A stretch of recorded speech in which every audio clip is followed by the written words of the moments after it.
having been here since yesterday to this critical mineral summit, I have a lot to take home with me. And the whole conference has been very, very informative. And one of the takeaways that I take with me is the fact that all the participants from across Africa who are in this conference are into the whole idea of looking for partnerships and collaborations. That is very critical to me.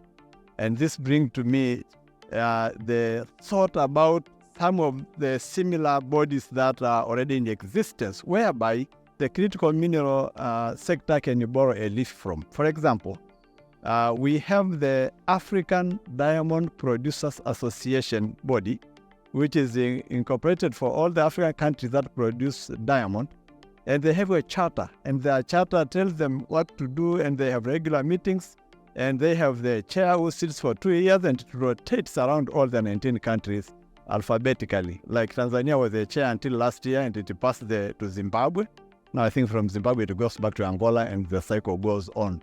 So if we had a similar association for critical minerals, that will be an instrument or an institution which will bring all the African countries that are investing into critical minerals together to have a common say on how we want to entertain investors from within and outside Africa for the maximum gains that we can get from mineral exploration, mining itself, processing, value addition, and beneficiation. That is my big takeaway from this conference. Well, Tanzania, having been in the mining industry for many decades now, and now also venturing into critical minerals, has 3 key things in place.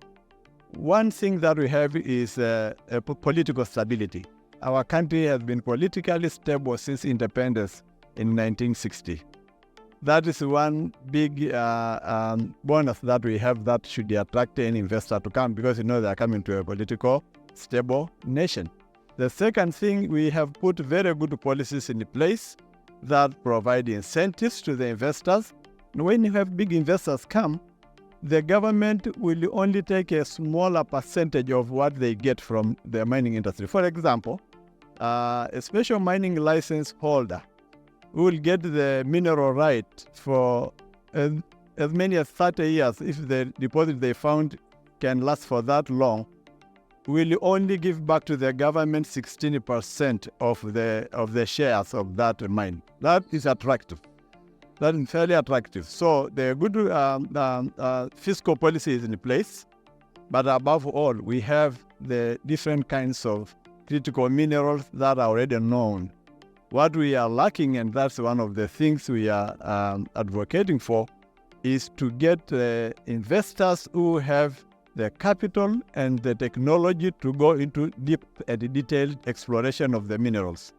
Our Geological Survey Institute has done the groundwork. We know which minerals is found where. What we are lacking is to know the amount we have and the quality. We know for some, for sure, because some efforts are in place.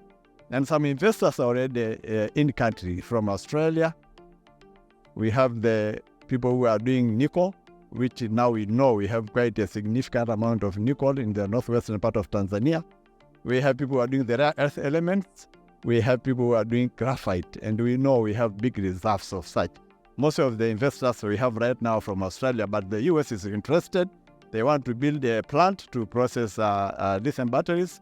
But we also have the EU coming on board, wanting to partner with us so that we can continue to expand our exploration and our development of the critical mineral mining in the country. So those are some of the good advantages we have as a nation.